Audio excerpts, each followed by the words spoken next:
Throughout history, few figures have sparked as much controversy and intrigue as Anne Boleyn, the second wife of King Henry VIII. Her story is one of ambition, love, betrayal, and ultimately death.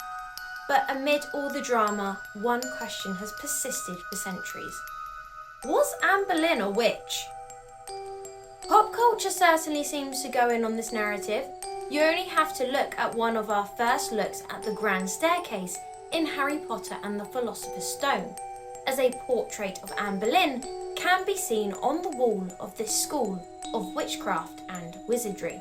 Anne Boleyn's life was marked by her meteoric rise to power and her sudden and tragic downfall.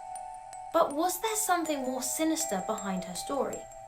Today I'm going to have a look at some of the myths and allegations around Anne Boleyn and her connection to witchcraft. To understand the accusations of witchcraft against Anne Boleyn, we need to take a step back and consider the historical context. The early 16th century was a time of intense religious superstition and fear, and accusations of witchcraft could be used as a weapon against those who were seen as a threat. King Henry VIII was a man known for his fiery temper and his desperation for a male heir. When his first wife, Catherine of Aragon, failed to provide him with a son, Henry's attentions turned to the young and charismatic Anne Boleyn. Their relationship, however, was scandalous from the very start. Anne was an intelligent and ambitious woman, traits that were both admired and feared in a queen. She captivated Henry, and their marriage in 1533 marked a turning point in English history. But Anne's ascent to power was not without its detractors, and soon rumours began to swirl. Rumours of Anne being a witch started to circulate in the Tudor court. Some claimed that she had bewitched Henry, causing him to fall in love with her against his better judgment. Others pointed to her supposed physical deformities as evidence of her being in league with the devil. One of the most persistent rumours was that Anne had a sixth finger on her right hand, a sure sign of witchcraft, according to the superstitions of the time. However, there is no contemporary evidence of Anne ever having a sixth finger, and the only near-contemporary portrait that we have of her, the Rose portrait, shows that she clearly has 5 fingers, well, 4 and a thumb. Many have tried to argue that it wasn't a fully fledged finger and that maybe it was more like a nubbin that she is covering by her sleeve. But, no. Anne is also accused of having warts and moles, which is also commonly associated as a sign of witchcraft. But again, none of her portraits show any sign of these blemishes. But as we know, portraits were often airbrushed, so... Nicholas Sander has a lot to answer for when it comes to Anne and her association of witchcraft, as it was he in his report of 1585 entitled De Origin ac Progressu Schismatis Anglicani, meaning the rise and growth of the Anglican schism, which I can say a lot better, who claims that Anne had warts and a wen under chin, a protruding tooth, and other what would have been considered deformities. Anne Boleyn was rather tall of stature, with black hair and an oval face of a sallow complexion, as if troubled with jaundice. She had a projecting tooth under the upper lip, and on her right hand 6 fingers. There was a large wen under her chin, and therefore to hide its ugliness, she wore a high dress covering her throat. In this she followed by the ladies of court, who also wore high dresses, having before been in the habit of leaving their necks and the upper portions of their bodies uncovered. She was handsome to look at, with a pretty mouth. George Wyatt, the grandson of the poet Sir Thomas Wyatt, who did have interactions with Anne Boleyn, was born in 1553, so after Anne was executed. George wrote an account on Anne's appearance, but again his sources are not that credible, as he was too young to have ever met Anne, and he is relying on hearsay and memories of others, which may or may not have been biased. One of his sources is an unnamed woman who he claims he is descended from. So great start there. Another was Anne Gainsford, Lady Zouche. But saying that, he is more credible in my opinion than Nicholas Sander. In 1605, George wrote, "There was found indeed upon the side of her nail, upon one of her fingers, some little show of a nail, which yet was so small, by the report of those that have seen her, as the workmaster seemed to leave it, an occasion of greater grace to her hand, which with the tip of one of her other fingers might be and was usually by her hidden without any least blemish to it. Likewise there were said to be upon some parts of her body certain moles incident to the clearest complexions." This and the account from Sanders are the only evidence we have of Anne having 6 fingers. But as you can see from his description, although he got some things right, like her oval face and olive skin, he is wrong in plenty of other ways, even down to her hair colour and her dress sense. All the portraits that we have that we believe that are Anne and have been identified as her show her having a low neckline, and she didn't set off a craze for them either. If we look at portraits of other women during that time, low square necklines are the fashion. And in the one contemporary portrait we have of Anne, which is her Most Happy medal from 1534, she too is also sporting a low square neckline. Nicholas Sanders' account, in my opinion, should be taken with a pinch of salt, as he was about 6 when Anne was executed, and as far as we are aware, he never met Anne. And he was also a Catholic who fled England in 1560 during the reign of Anne's daughter Elizabeth. Sander also wrote of how Anne's father, Thomas Boleyn, had sent her away to France because she had committed sexual acts as a child with his chaplain and butler.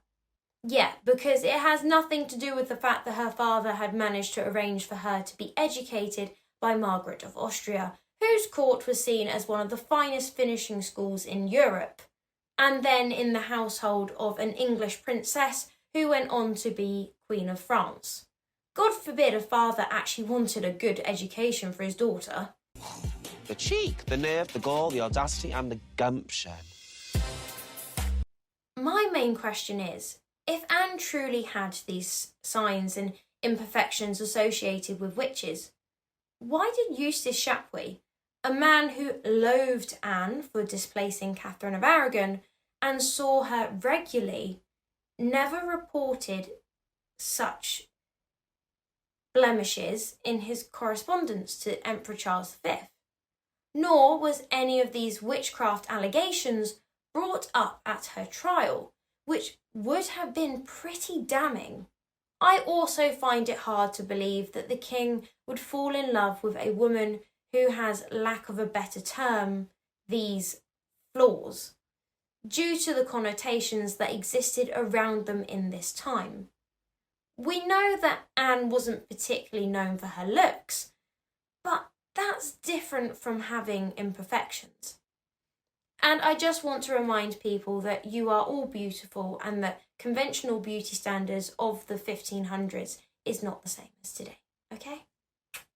Also, when Anne was disinterred in 1876, there was no mention of her having a 6th finger, although there are issues with this as not all of the bones were present. As Anne failed to produce the much desired male heir, Henry's infatuation began to wane. By 1536, Anne's enemies were circling, and the king himself seemed to be looking for a way out of the marriage. It was in this climate of fear and desperation that the accusations of witchcraft against Anne Boleyn began to emerge. One piece of evidence that she was a witch emerges from her miscarriage of 1536, whereas Chapuis put it, she had miscarried her saviour. It comes as such as apparently this child was deformed. This evidence, yet again, comes from Sander, who is writing 50 years later, and I can't see a reliable source that supports his claim that she brought forth only a shapeless mass of flesh. In the BBC documentary The Final Days of Anne Boleyn, Philippa Gregory goes into detail about what is commonly believed about Anne's final miscarriage. Quote, Anne miscarries a baby, and it is inspected by a midwife who says it's a boy, but it's malformed. Now, that's of enormous importance. The belief was in the medieval world was that if a woman gave birth to a deformed or malformed fetus, then what everybody would genuinely, thoroughly and sincerely believe is that she's done a truly awful sin. And that would be like adultery, like gross adultery, or it would be incest, or it might be witchcraft. But when she loses the baby, to Henry, what he sees is conclusive evidence that his wife is not a good woman, and that this marriage is not blessed by God, and that's the least of his fears. I'm certain that he believes that he may go further and believe that his wife is a witch. She then goes on to say, however, there is no evidence to suggest that this pregnancy was anything less than a sad ending to a normal pregnancy. As demonstrated by the contemporary accounts of the chronicler, Edward Hall, Charles Risley, although I've also heard it pronounced as Risley, Eustace Chapuis, and French poet Lancelot de Carle, none of whom mentioned that the baby was deformed. Even George Wyatt, who wrote of Anne's appearance previously, although let's remember he was born 17 years after her death, said that Anne had delivered early of a dead boy, with much peril of her life, and to her greater and most extreme grief. There is no mention of the baby being deformed. What Philippa Gregory's statement does provide us, though, is a good understanding of how the baby would have been received if it had indeed been deformed. Moreover, Anne was accused of using witchcraft to control the king. It was said that her charm and influence over Henry were unnatural, and that she must have used sorcery to maintain her position as queen. Even Henry himself allegedly accused Anne of witchcraft in as early as January of 1536. Witchcraft back then was a capital crime, and some historians have used this to point that Henry was wanting to get rid of Anne, i.e. killing Anne, as early as then, though I'm not too sure. As mentioned already, Anne's enemies had tried to make out she had an extra fingernail and moles on her body, but there was no evidence, and Henry seemed to abandon this notion that Anne was a witch as soon as he had thought of it. Chapuis wrote to Emperor Charles V on the 29th of January 1536 that, this very morning, someone coming from the lady mentioned in my letter of the 21st of November, ultimo, and also from her husband, has stated that both had heard from the lips of one of the principal courtiers that the king has said to one of them, in great secrecy, and as if in confession, that he had been seduced and forced into this second marriage by means of sortileges and charms, and that owing to that he held it as null. God, he said, had well shown his displeasure at it by denying him male children. He therefore considered that he could take a third wife, which he said he wished much to do. But how credible this information is a bit hard, as even in the source, Chapuis admits it's a bit of Chinese whispers, and he even told Charles V that this intelligence, though coming from sufficiently authentic quarters, seems to me almost incredible. But the allegations against Anne Boleyn cannot be separated from the religious and political upheaval of the time. Anne was a key figure in the English Reformation, which saw England break away from the Roman Catholic Church. Her marriage to King Henry VIII was the catalyst for this seismic shift, and as a result, she had many powerful enemies. To the staunchly Catholic factions within England, Anne was seen as a heretic and a usurper. Her influence over Henry and her role in the dissolution of monasteries fueled resentment, and it's likely that the accusations of witchcraft were, at least in part, a way to discredit her and undermine her position. Thomas Cromwell, Henry's chief minister and a former ally of Anne, played a crucial role in orchestrating her downfall. He knew that by accusing Anne of adultery, incest and treason, he could ensure her execution. While the charges of witchcraft were not formally included in her trial, they did linger in the background, poisoning public opinion against her. Anne Boleyn was arrested and put on trial in May 1536. The charges against her were shocking: adultery with multiple men, including her own brother, and plotting the king's death. These accusations were almost certainly fabricated, but they were enough to seal her fate. Anne was imprisoned in the Tower of London, where she awaited her trial. Despite her protests of innocence, she was found guilty and sentenced to death.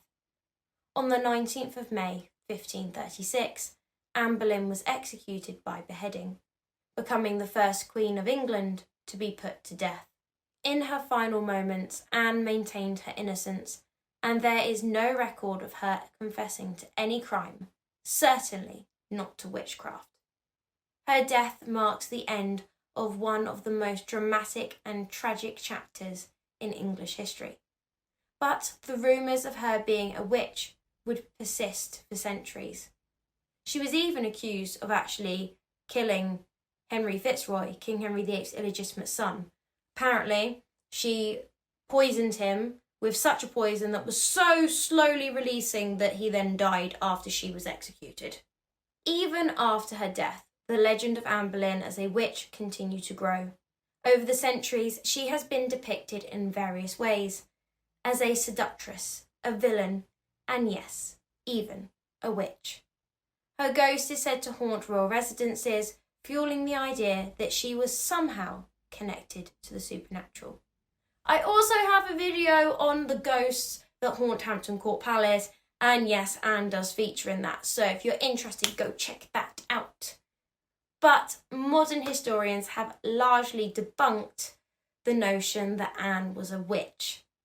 The accusations against her were likely a mix of political machinations, personal vendettas, and deep-seated misogyny of the time.